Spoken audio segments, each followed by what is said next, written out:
हर देश में एक सेंट्रल बैंक होता है। उसका एक फैसला उस देश की इकोनॉमी की दिशा तय करती है। भारत में ये सेंट्रल बैंक है आरबीआई यानी रिजर्व बैंक ऑफ इंडिया। सरल शब्दों में आरबीआई के दो सबसे बड़े काम हैं। पहला महंगाई को कंट्रोल करना और दूसरा व्यापारियों और लोगों के हाथ में पैसा देना, जिसे लिक्विडिटी कहते हैं। इन्हीं दो कामों के बीच आरबीआई की कड़ी माथापच्ची चलती है। इस संतुलन को बनाए रखने के लिए आरबीआई के पास दो अहम टूल होते हैं, बैंक रेट और रेपो रेट। ये दोनों दरें एक तरह के इंटरेस्ट रेट हैं जिन पर देश के सभी सरकारी और निजी बैंक आरबीआई से लोन लेते हैं। बैंक रेट और रेपो रेट के अलावा भी कई और रेट होते हैं जैसे सीआरआर, एसएलआर, लेकिन इस वीडियो में हम सिर्फ बैंक रेट और रेपो रेट पर बात करेंगे। बैंक रेट और रेपो रेट क्या है? Bank rate long term loan के लिए होता है जबकि repo rate short term loan के लिए। इन दोनों दरों को आरबीआई नियंत्रित करता है। अगर आरबीआई इन दोनों दरों को बढ़ाता है तो बैंकों को महंगे ब्याज दरों पर लोन मिलेगा, वहीं अगर यह घटाता है तो बैंकों को सस्ते ब्याज दरों पर लोन मिलेगा। इंटरेस्ट रेट और इकोनॉमी का कनेक्शन। अगर सरकारी और निजी बैंकों को सस्ते ब्याज दरों पर लोन मिलता है तो इसका सीधा फायदा बिजनेस और कंज्यूमर को होता है।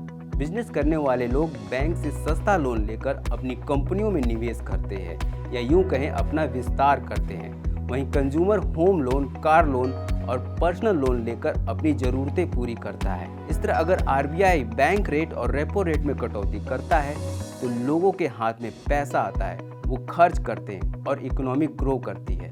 लेकिन सवाल यह है कि क्या सिर्फ लोन देकर इकोनॉमी को बढ़ाना इतना आसान है? अगर ऐसा होता तो हर देश की इकोनॉमी बूम करती, पर हकीकत इससे अलग है। महंगाई और इंटरेस्ट रेट का रिश्ता।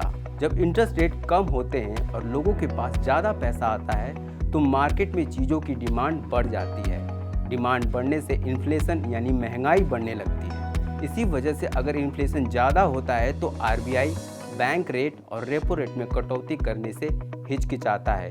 हाल के समय में यही हो रहा है। अगर महंगाई बहुत अधिक हो जाए तो आरबीआई बैंक रेट और रेपो रेट को बढ़ा देता है, जैसे कि कोरोना के समय हुआ था। इससे लोन महंगे हो जाते हैं और लोगों के पास कम पैसा बचता है। नतीजा निवेश और डिमांड कम हो जाती है, कंपनियों की ग्रोथ रुक जाती है और इकोनॉमी स्लो हो जाती है। इसलिए आरबीआई के लिए सबसे बड़ी चुनौती होती है कि वह इकोनॉमी की ग्रोथ को बनाए रखे लेकिन महंगाई को भी कंट्रोल में रखे। क्या आरबीआई इस बैलेंस को सही तरीके से मैनेज कर पाता है? बताइए अपनी राय कमेंट सेक्शन में।